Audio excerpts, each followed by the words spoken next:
Energy States Alliance, and I'm going to be hosting this webinar. And before we get to our presentations, let me start with a housekeeping slide with some information for you. And first of all, everybody who's on the call listening in is in listen-only mode. You can either listen to the call using your microphone and speakers over your computer, or you can dial in by telephone. We encourage you to ask questions throughout the webinar. We will ask them of the speakers at the end of the webinar, but it's good to get them as things go on because I'll be organizing the questions to give to the speakers. So at any time, submit them through the question box, and we will ask as many questions as possible at the end of the webinar, and we will definitely be leaving time for questions.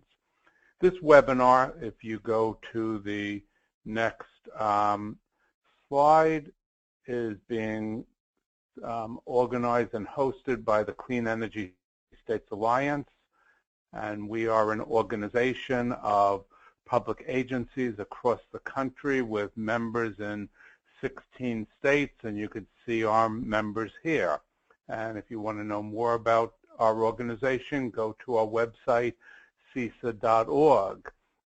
This particular webinar is a product of the RPS Collaborative, which is funded by the Energy Foundation and the U.S. Department of Energy. And this is a forum for state RPS administrators, federal agency representatives, and a wide range of other stakeholders to share information about renewable portfolio standards, to figure out the challenges with implementing renewable portfolio standards, and to identify solutions to those challenges.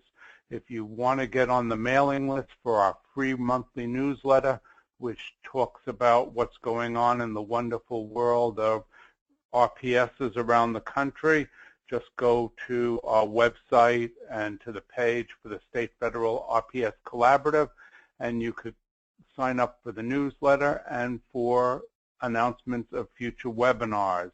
And especially at the end of November, November 30th and December 1st, we're going to be having the annual National Summit on RPS in Washington, and you could read about that. If we can go to the next slide.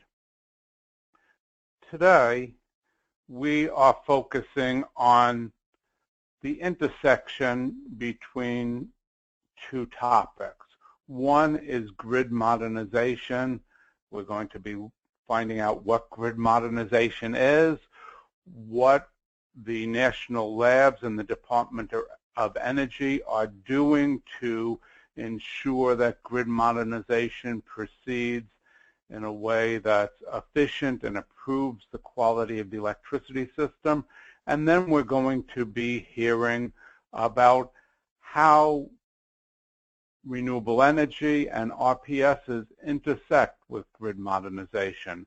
We have two really excellent speakers to talk to us about this today. I'm going to introduce the first one now, and we'll introduce the second speaker before her presentation.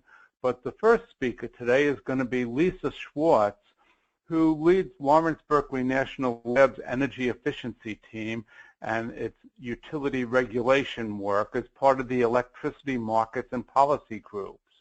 She was previously director of the Oregon Department of Energy, where earlier in her career she had worked as a senior policy analyst. She also worked at the Oregon Public Utility Commission, where she led staff work on resource planning and procurement, demand response, and distributed and renewable resources. And she also was a senior associate with the Regulatory Assistance Project, where she provided assistance to government officials on energy and environmental issues. As we'll find out, she's now heading up a research team at the national labs focused specifically on grid modernization, and she will tell us about what she and her colleagues are up to and put it in the broader context of what grid modernization is. So with that, let me turn things over to Lisa. Thanks, Warren. Hi, everyone. Happy to be with you here today to talk about National Lab research and state technical assistance under U.S. Department of Energy's Grid Modernization Initiative. So I've got a couple of slides here to really just demonstrate what Department of Energy has labeled Revolution Now. These charts characterize the fast growth in deployment of low-cost land-based wind as well as solar PV. We've also got the same story with respect to some energy efficiency technologies like LED lighting, as well as electric vehicles and battery storage. Cost performance is improving quickly. We've also got a change in how the grid is operated. The grid of the past really was, and really largely as we were seeing today, it's really central station power plants, typically fossil or nuclear, largely one-way delivery system with not so much flexibility, and a passive customer that kind of takes what we give them at the price we ask. But in the future, we will see more and more a decentralized power system and one that is far more digital. Consumers are already starting to become pro-consumers that produce and consume energy. The generation mix is becoming much more diverse and variable. And the delivery system is really getting challenged to meet the needs for two-way power flow and the need for increased flexibility. We've got retirement of older coal plants largely due to low-cost natural gas supply. We've got large amounts of new renewable resources, largely wind and solar, to meet state renewable portfolio standards. And we've got consumer investment in distributed generation, energy efficiency, and demand response. So what do we need for a modern grid to address all of this? This is from U.S. Department of Energy's multi-year program plan for grid modernization. And in DOE view, a modern grid must have the following: greater resistance to all kinds of hazards, improve reliability every day, better security from an increasing and evolving number of threats, better affordability, both for economic prosperity and for the sake of consumers, more flexibility to respond to increased variability and uncertainty that comes with variable resources like wind and solar, and increased sustainability through addition of more energy and energy-efficient resources. So this is not U.S. Department of Energy's first rodeo. Under the Investment Act, Recovery Act of 2009, U.S. Department of Energy, through Congress, provided funds for a large number of grid modernization projects in the categories you see on this slide. Advanced metering infrastructure was quite a big effort. DOE made a 50% cost share, and we now have about half of households in the country that have advanced meters. We have additional customer systems thanks to this effort. We have a lot more distribution automation and monitoring and management. We've got a large number of phaser measurement units that are giving grid operators visibility into the far reaches of their system so they can see what's coming at them more in real time and react appropriately.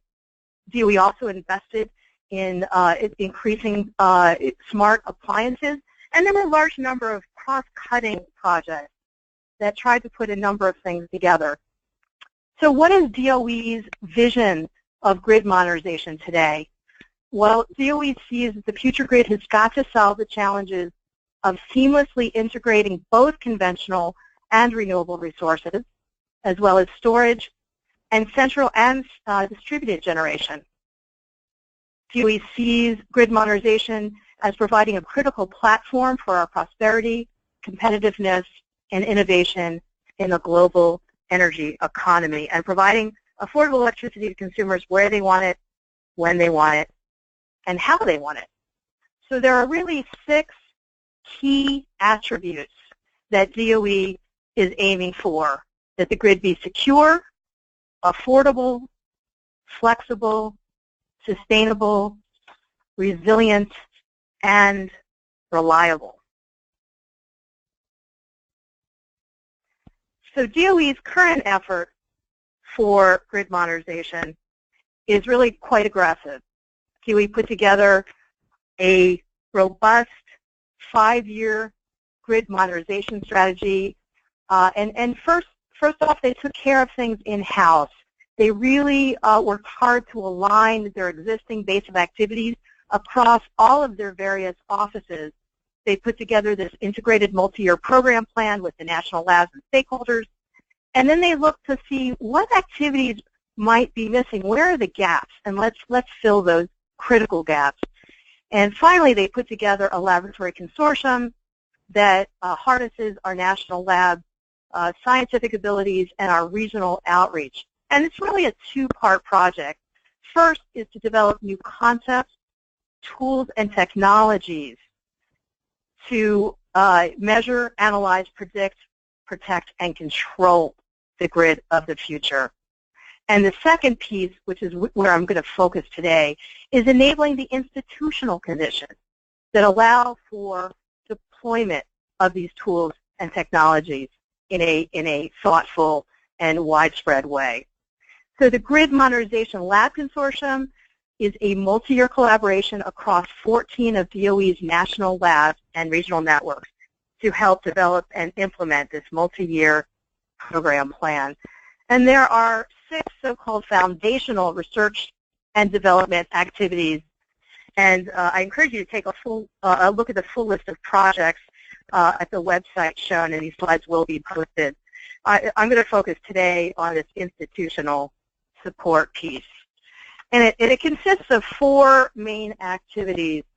So the overall objective is to enable regulators, utilities, and grid operators to make more informed decisions and reduce some of the risks that are inherent when you have this rapid change in technology and institutional structure. State policymakers and regulatory agencies, as you know, play a critical role in shaping both the direction and pace of grid modernization, but they face significant challenges. You know, everything from small staff size, high staff turnover, to budget constraints that actually limit their training opportunities or even access to the technical expertise they need.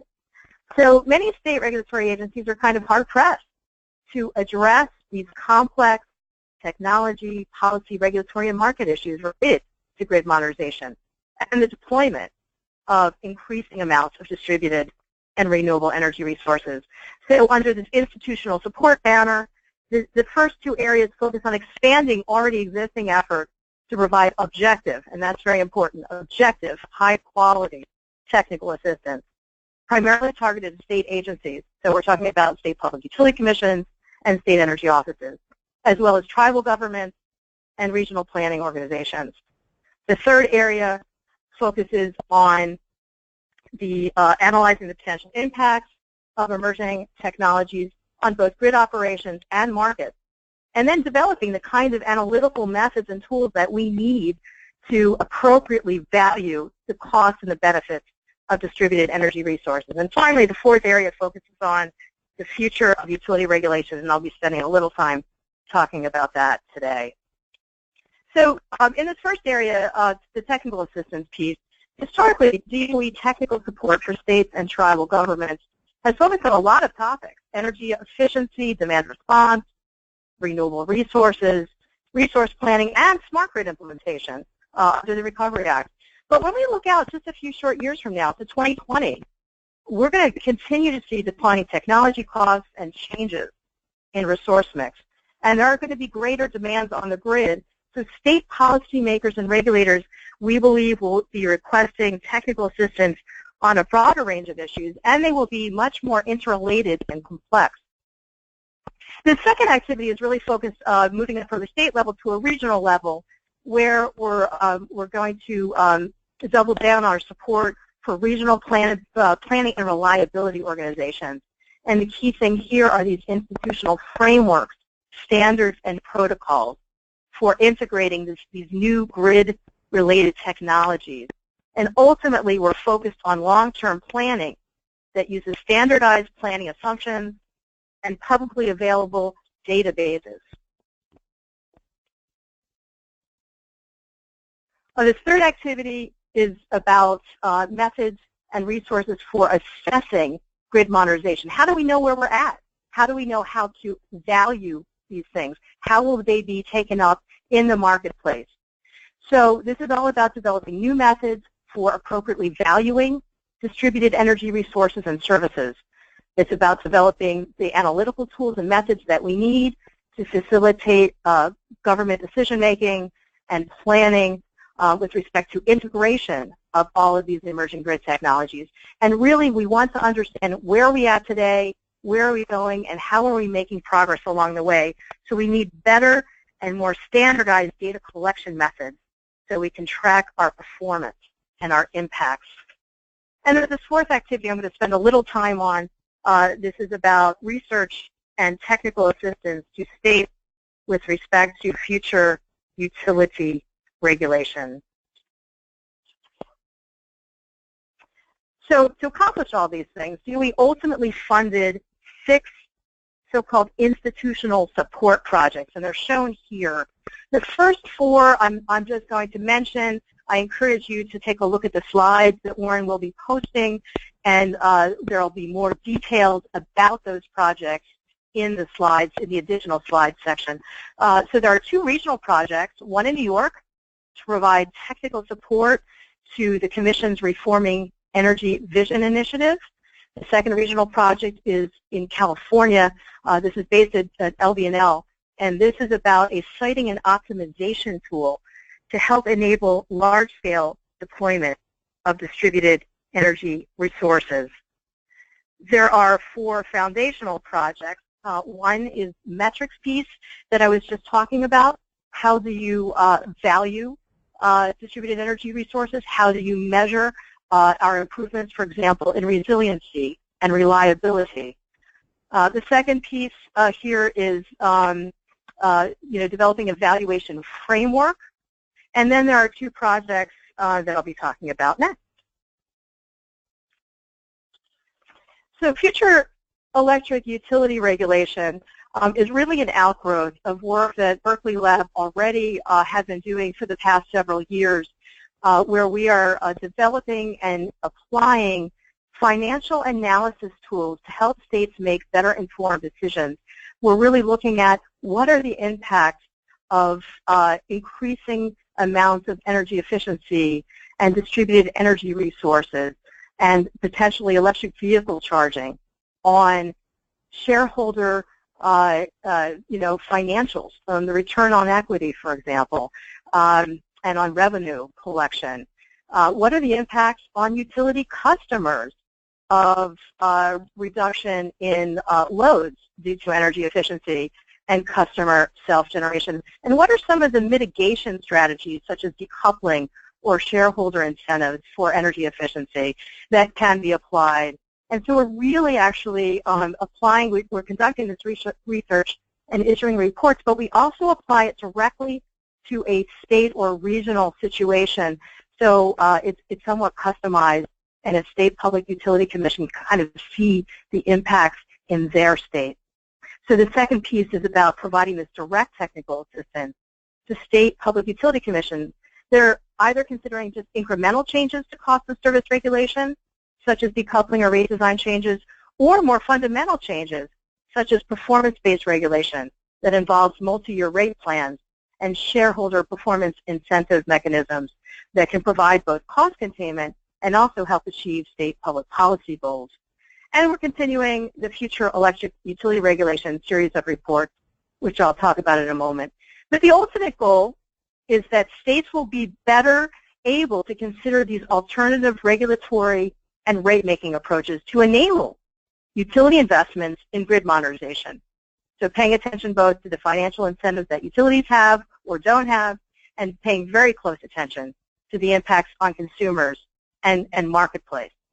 And the second piece is the approaches we hope will better tie utility earnings to what consumers care about, to what they value, as well as we hope to economic efficiency, pollution reduction, and other public policy goals.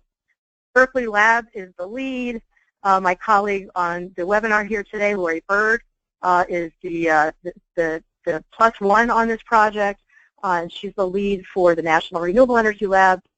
We also are working with our partners at the other labs that you see here. So it's a very broad project involving technical assistance and modeling capabilities at other labs as well. I want to spend just a little bit of time talking about our future electric utility regulation series of reports, and if you haven't seen them, I encourage you to take a look at the website shown here on the slide, and you can download the reports, the webinar slides, and the webinar recordings.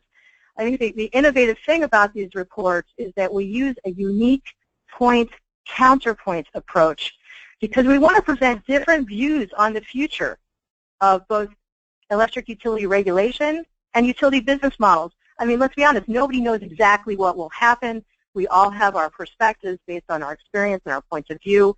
And so we think it's really critical as the Department of Energy and Berkeley Lab to increase understanding and improve the discussions at the local and national levels by presenting these very thoughtful points of view on these topics.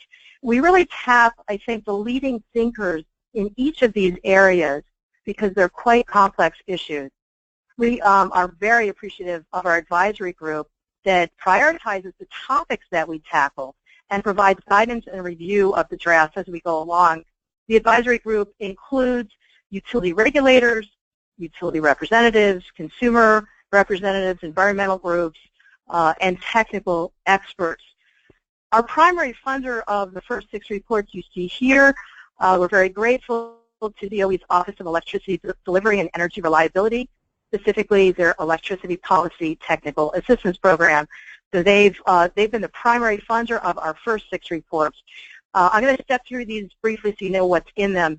The first one really I highly encourage you to take a look at. It was quite innovative work, and it really looks at what do we think is happening with the business structure and the institutional structure with respect to utilities and the competitive providers in, say 20 years from now. What do we see happening? What are the possibilities?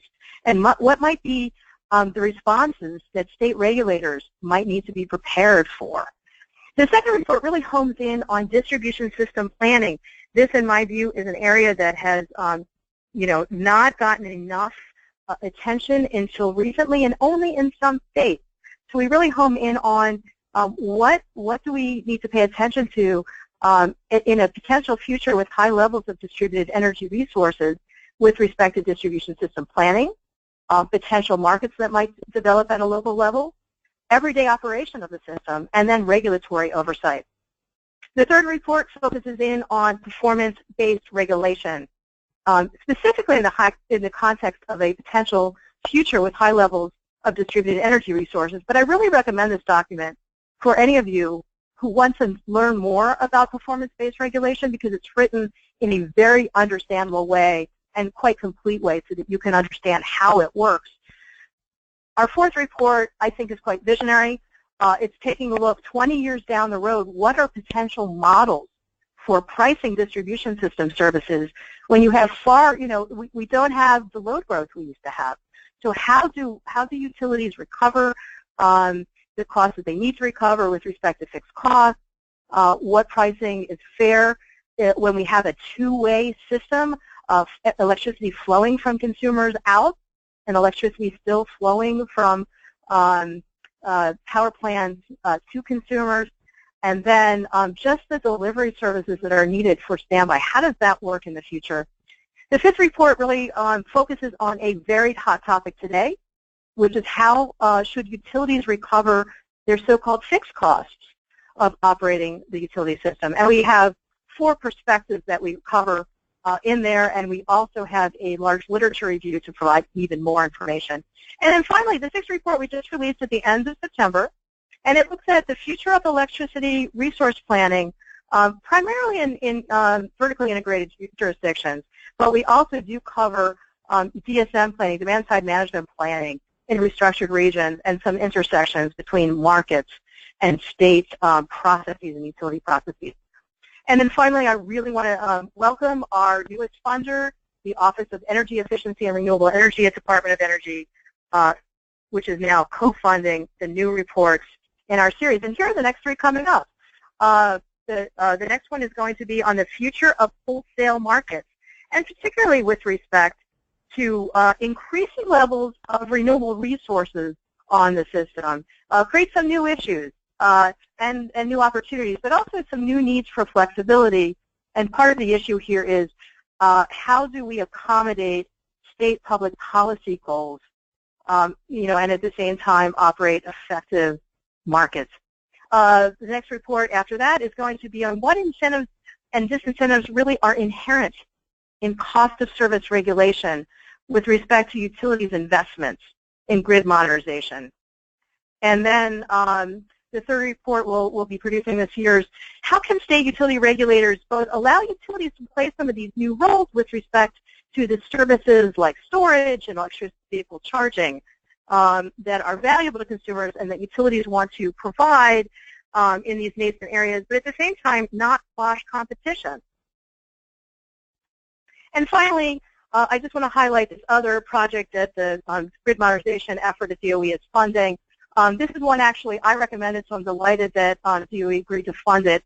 Again, this is really about helping state public utility commissions understand the distribution planning process, specifically with respect to all of the changes with emerging distributed energy resources and grid modernization technologies and services. So providing education and direct technical assistance to state regulators. It's also about working with groups like NRECA and the Rural Electric Co-ops to help them develop potentially more formal approaches to this next generation electric distribution planning process. And this is led by National Renewable Energy Lab and Berkeley Lab and Pacific Northwest Lab are our partners. Thanks very much, Warren. Hey, thank you very much, Lisa. Several folks have written in with questions. More people can write in questions, and we will ask them later. But we're going to hold the questions until we hear our second presentation. And in this presentation, Lori Bird is going to be bringing all this general research work back to what its relevance is for renewable portfolio standards. And Lori is a principal in the Markets and Policy Group at the National Renewable Energy Lab. She specializes in renewable energy policy, markets, and grid integration. Her recent projects have focused on distributed PV regulatory issues, corporate renewables procurement, RPS policy benefits, and options for addressing grid integration. In total, she's published more than 100 articles and reports on renewable energy issues. Before she joined NREL, she worked for the Department of Energy's Office of Energy Efficiency and Renewable Energy, and she also worked for Hagler Bailey Consulting in Boulder, Colorado. Let me turn it over to Lori for her presentation. Okay, thanks, Warren. I appreciate that.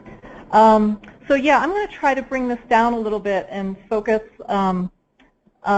more on the RPS issue. So I'm going to have, there's really two parts to my presentation. I'm going to talk about RPS and how grid modernization can be important for implementation of RPS and goal setting and so forth. And then at the end, I'm also going to talk a little bit about the future of electric utility regulation project that Lisa was just talking about and the kinds of technical assistance that we can provide to states in that area and some of the modeling resources that we have. But let me start out. I'm going to talk about RPS policy. And I just want to give some perspective on, where have we been? So this is a slide, actually, this graphic is from LVNL, but I'm using it really just to mention that, RPSs have been around for a long time. We've seen evolution of these policies over time, and some of the key things that we've seen, recent evolutions that I think are really relevant to grid modernization are two things. One, distributed generation targets. So we saw an increased number of states developing solar carve-outs specific to distributed generation. Those have grown over time. The number of states that have adopted those grew over time, and they're really kicking in to be more substantial amounts of distributed generation on the ground in recent years. And the other thing that's that we've seen, particularly in the last couple of years, is states really expanding their overall RPS targets. So initially, really we saw a lot of states around the 15% renewables or 20% renewables by 2020. And I think there was, in the early days of renewables, there was this kind of conventional wisdom that, oh, the grid can handle up to 20%. We don't really need to worry about it. Renewables, to some degree, the variability can be treated like the variability of loads and lower penetrations and so forth. And NREL has tried to also do a series of studies to help inform these debates about, well, how much can we do? So we've been doing these large grid integration studies in the western and eastern interconnects for a number of years. We also did a larger study, the Renewable Electricity Futures Study. So first we looked at 20% wind energy by 2030, and then these other, the western and eastern grid studies have looked at 35% renewables or higher, and then the Renewable Electricity Futures Study did scenarios up to 80–90% renewables. So, and we're starting to see more states adopting pretty aggressive targets here. So we see, 6 states that have targets, renewables targets that are above 50% now, and we see Vermont and Hawaii with very aggressive targets as well. Over this period, too, we have seen a couple of utilities, states, Ohio and Kansas, also making changes that sort of go in the opposite direction of expanding their RPS. But by and large, we've seen this trend to pretty high penetrations, and this is going to, and I think, we're starting to see these questions about grid integration arising in some of these jurisdictions. And there's a lot of effort going on there to deal with some of those the issues that are arising. So I also want to talk about solar carve-outs. This is a map from the Desire database that just shows the states that have solar or distributed generation carve-outs, and again, that number has grown over time. But this is not the only driver of distributed generation. California actually has the largest amount of solar generation, and it's really being driven outside of their RPS policy or the solar carve-outs. Here's the next slide. Sorry about that. So this is a figure from LVNL as well, just tracking some of the solar capacity additions. And so I thought it might be interesting just to give some flavor of the states that really are, that have these DG carve-outs and how much solar capacity is going online. So, we're seeing California and Hawaii have had rather large amounts, but we're also seeing other states, New Jersey, Massachusetts, Arizona, some others as well. And this just gives some perspective on where the wind capacity has been installed in recent years. And RPS has been an important driver of this. It's not the only driver. Economics and market conditions and so forth have also been a driver for wind capacity, for example, in Texas. But RPS has been very influential in the location of the renewables and wind investments in recent years. And in some of these jurisdictions have needed to make some changes and to be able to accommodate higher penetrations of wind. ERCOT, for example, has made a series of changes. They started with forecasting and some other things, but they've been making a variety of changes to their market designs and operations to accommodate the renewables, and they've been doing that quite effectively. So in terms of grid modernization, so grid modernization is a pretty huge topic area, as we've already heard from Lisa. And renewables are one important driver for grid modernization, but they're not the only driver. So I guess I just wanted to make that point, that this is being driven by a variety of changes in the electric sector and in technologies, aging infrastructure, more interconnected information and control systems. We're starting to see more advancements in those kinds of things. Supply and demand side opportunities, so more interactive customer base and their participation in electricity markets. And this is, Lisa already talked about this, but the growing demand for a more resilient and reliable grid. So it's not only the first one here really was the changing types of generation sources and the characteristics of those sources. So that really is a lot of the renewables. And the other piece here is this, demand side distributed resources as well that we're seeing, driven by RPS policies, at least in part.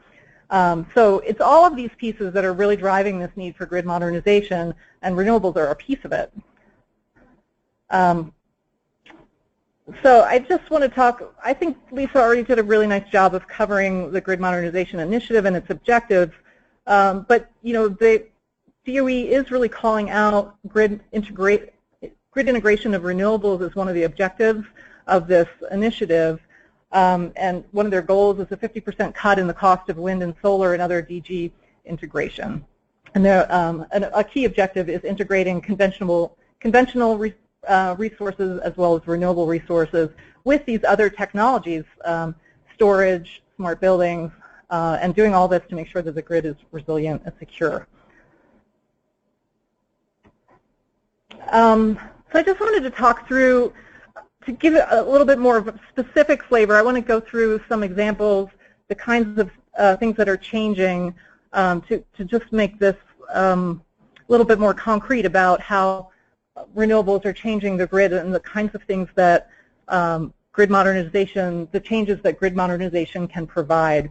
So key issues with more renewables on the grid are that they're more variable and uncertain, right? You don't know exactly when you're going to get the generation from wind farms and so forth, and cloud cover and things can impact solar generation as well. And sometimes the timing of the renewable generation doesn't correspond well with loads, right? You might not need all that solar in the middle of the day, or you might get the wind at night when you don't need it, and it's seasonal as well. Another key change is this more prosumers, customers that are generating electricity, and more interaction with the grid, which is relatively new. We've been in a historic period of large-scale generation projects for the last decade. So moving to this more distributed model and more consumer interaction is requiring some changes. In some cases, this solar generation, for example, could be shifting system peaks and dealing with that those changes in consumption that are being driven by the solar as well as the consumer load. So these duck curve kinds of issues. And then we're also seeing in some jurisdictions just getting distributed generation, solar in particular, clustered in some parts of the distribution grid on certain feeders and so forth, can also create some challenges. So what does this mean? What do we need to address some of these issues? And this is a complex topic and there's a lot of detail to it. I'm trying to stay relatively high level. But for one thing, a key issue is just to increase the flexibility of the grid, and that can be done through a variety of different mechanisms, but that's really a need to deal with this variability and uncertainty. Changes, grid modernization changes, there can be technological changes as well as regulatory changes to deal with the consumer interaction. So this can be tariff modifications, but it can also be, to implement some of those you need advanced metering, smart inverters, and just interaction with the customers. There's ability to have greater control. So there's technological aspects to this as well as regulatory, and both of those are changing rapidly. Improved sensing and measurement of the grid, understanding that, particularly at the distribution system level. Some of these, the clustering on the distribution system can lead to voltage concerns or backfeeding, things like that, that can need to be addressed, and who pays for some of that, and how does the grid get upgraded to deal with it if necessary. Changes were just needed for distribution system planning. Lisa already talked about some of that. And one of the issues for flexibility is, can you use more responsive demand to deal with some of that, add some of that flexibility. So this is a graphic that we've developed over time that, there's not one solution to this. Well, first of all of the grids are different, and they have different characteristics because their generation sources are different, and their transmission and distribution systems are designed differently and operated, and so each grid has its own specific challenges. So that's one thing about this area of study. I think there's not one solution that can be used everywhere to solve these issues, and cost is clearly a huge driver here as well. And there's both, in terms of adding flexibility to the grid, that can be achieved through either the supply side or the demand side. On the supply side, you can have more flexible generating resources. The generators themselves can be made more flexible, sometimes with changes, or the operations of plants, or we're seeing new market products being introduced that help compensate for that flexibility that the grid needs. On the demand side, we're starting to see more interest in time of use rates, demand response, but also things like storage and how do you use new loads like electric vehicles and others to help address these differences in when you have this available power and when it's being used currently, and just controlling those loads. So here's one specific example that I just wanted to get into very briefly, but what's a grid modernization solution for solar? I think a lot of the conversation in California in recent years has been around this whole duck curve question, because you get a lot of solar in the middle of the day when you don't have a lot of loads, and can the grid actually deal with this? And then what happens with all this solar on the system, you're moving the system peak to later in the evening, and you have to have your conventional generators ramp up really quickly to meet that peak later in the day when the solar drops off. So how do you handle this? And there are a variety of solutions available there. And grid, many of these fall under the topic of grid modernization. And responsive loads, demand response, is one of the things that's really it's moving forward in California. California has decided to move to time of use rates to encourage customer load shifting and to try to manage at least part of this challenge through that approach. They're also doing a lot of things in terms of encouraging storage to also deal with these kinds of challenges. And this kind of issue is not necessarily specific to California, but their solar market has been growing very, very rapidly. So they're out ahead of the curve in terms of being concerned about this. But there are a variety of grid modernization solutions to help deal with this.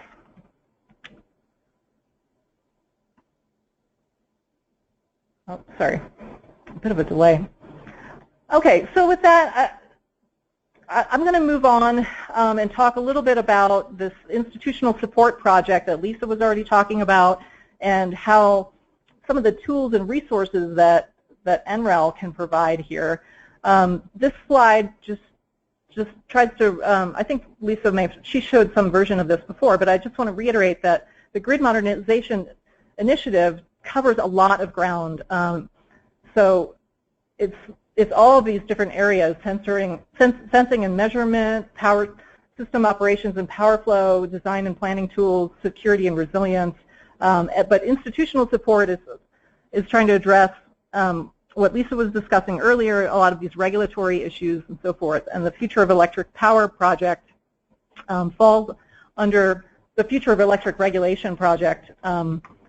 Falls under that. So NREL is a partner in this project, and we have a variety of tools that could be used by states to address some of these issues.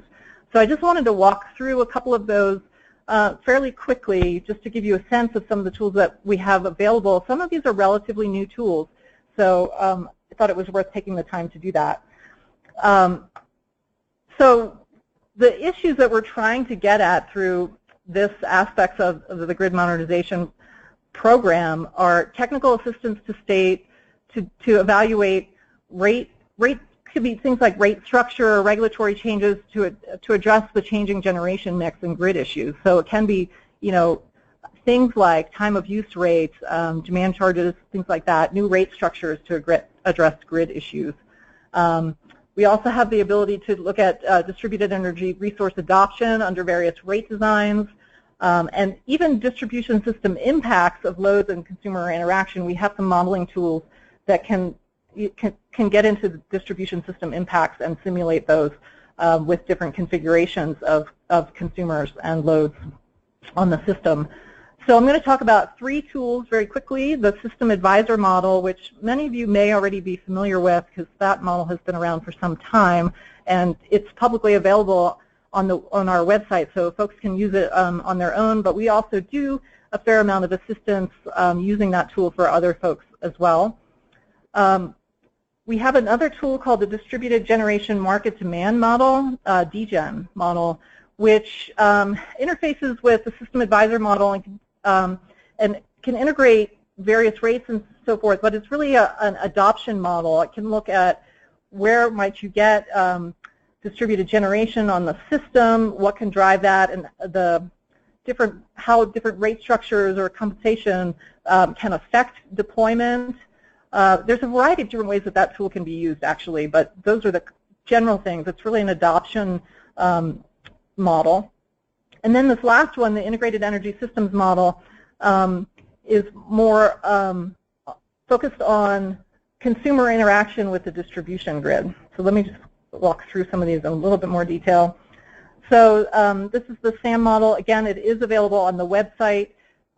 This is, we use this a lot for solar, but it's got all of the renewable technologies in it. It's got data on costs and all of the resource data for doing calculations in specific locations. We've got weather files in there, and you can pull in rate designs or develop new rate designs and see what that means for the economics of renewable systems and the payback. And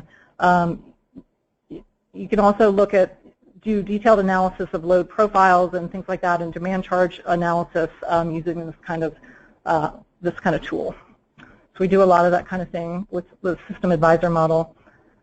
The DGEN model, again, and I did have the web link for the System Advisor Model there. Again, you can go play with that model. DGEN is something that we operate in-house. It's a complex model. It's not available for anyone to just go use it. But we do a lot of, it's been used for a lot of fairly large studies recently. The Sunshot Vision study, the Renewable Electricity Futures, it's been doing the solar penetration for those kinds of studies. But again, it's a consumer adoption model, and you can use it for a variety of different things. You can change rate structures and see what that means for adoption of renewables in certain jurisdictions and so forth.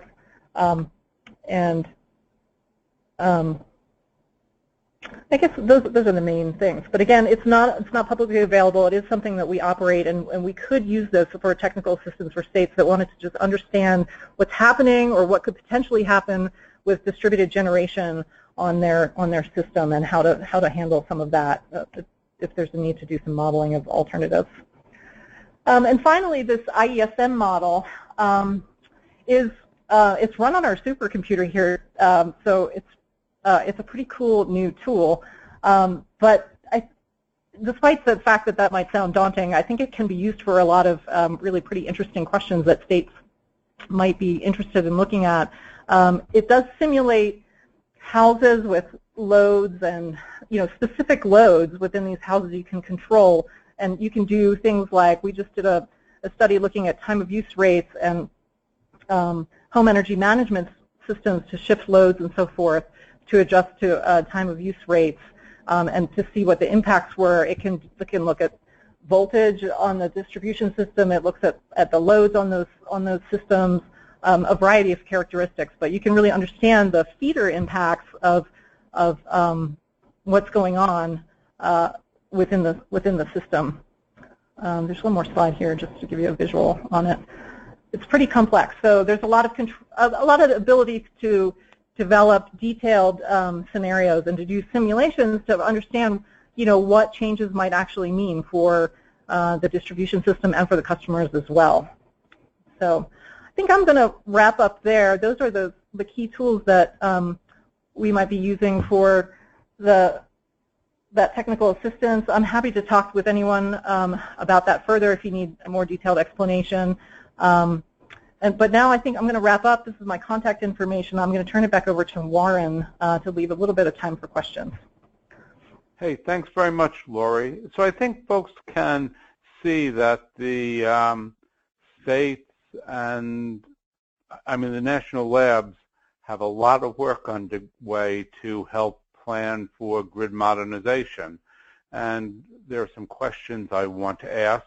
The first one for Lisa, you mentioned that two of the major initial projects that are being done are one's focused on California and one's focused on New York.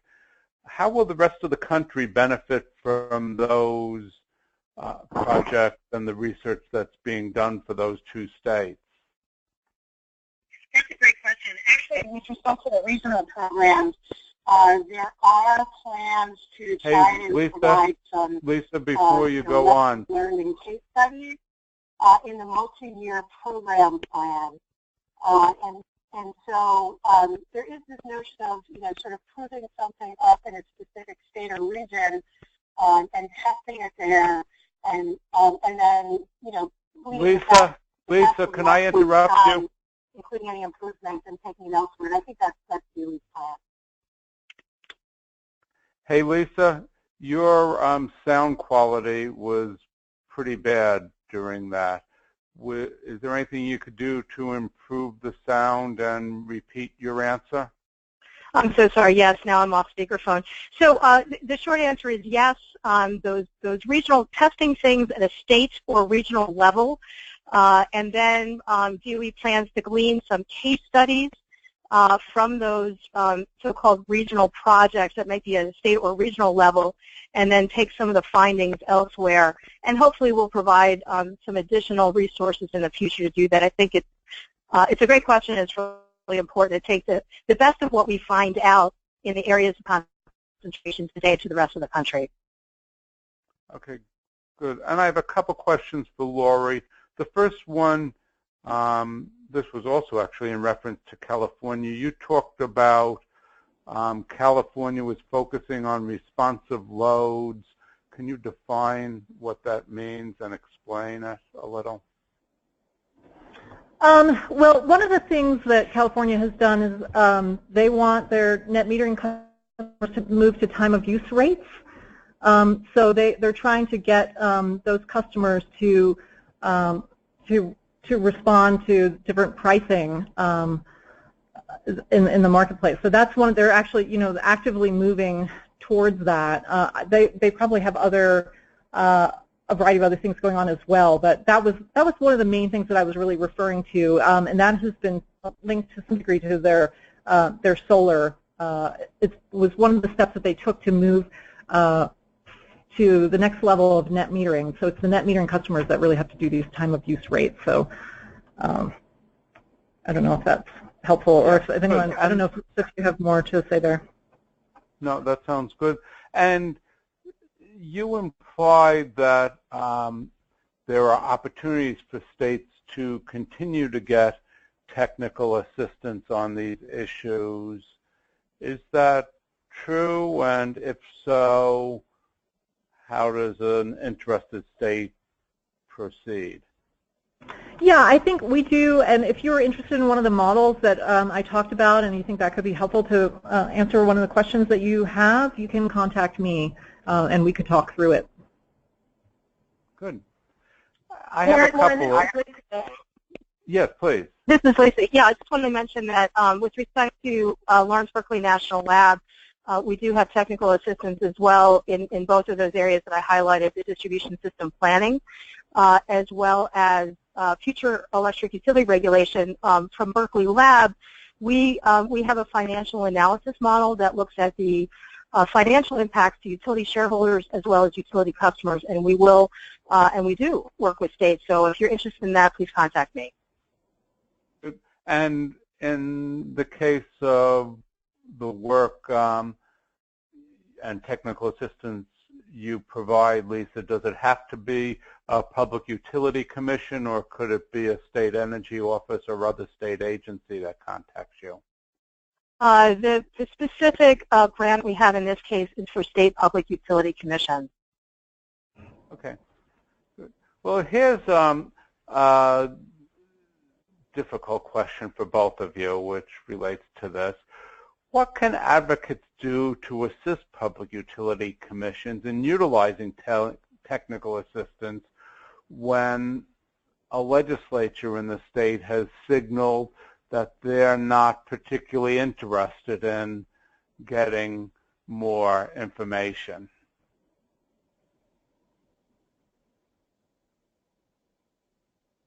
Lisa, what do you think? Wait, I was going to send that to you, Lori. You know, what do you do? What do you do if the legislature is not interested in getting more information? I mean, you know, I mean, this, you know, the executive branch, you know, the governor's office, the state energy office, you know, depending on the state. I mean, there are different regulatory paradigms, but you know, the Public Utility Commission.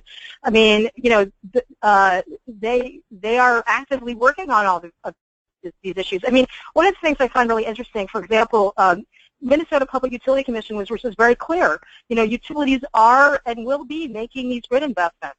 So we can either get smarter about it and do it in a more integrated and thoughtful way, or we can continue to do these sort of one-off, you know, reviews and approvals. And, you know, these are very long-lived assets in some cases, in many cases. So I think, you know, I think that the state energy offices, the public utility commissions, governor's offices will continue to be looking into these issues. They recognize the importance for, you know, the state's economy, for the national economy, for consumer affordability, and all of these changes are happening anyway. So better to get smart about it and get some unbiased information and technical assistance supported by U.S. Department of Energy.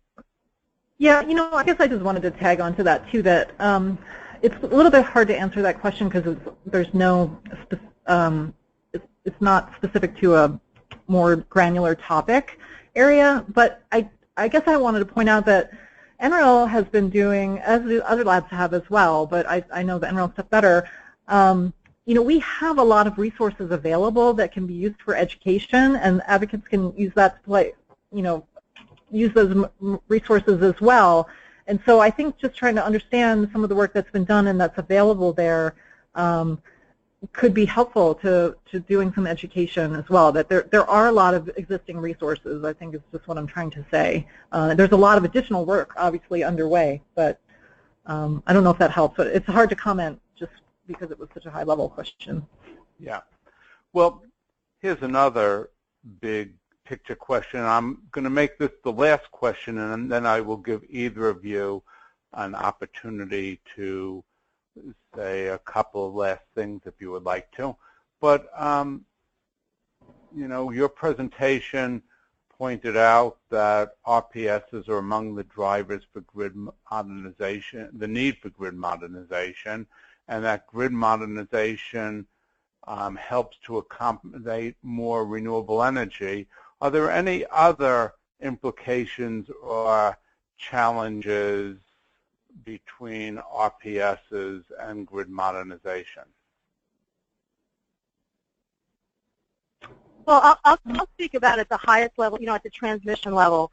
I spoke a little bit about U.S. Department of Energy's investments supported by Congress in the phaser measurement units and being able to have, for grid operators, increased visibility into what's happening in real time in the system. And then, you know, the flip side of that is you have to have automation to be able to respond to that. So it's great to have, you know, the visibility into the system, and it's absolutely critical. But we certainly have an increasing need for automation, which is going to help us tremendously, both at the transmission level and at the distribution level.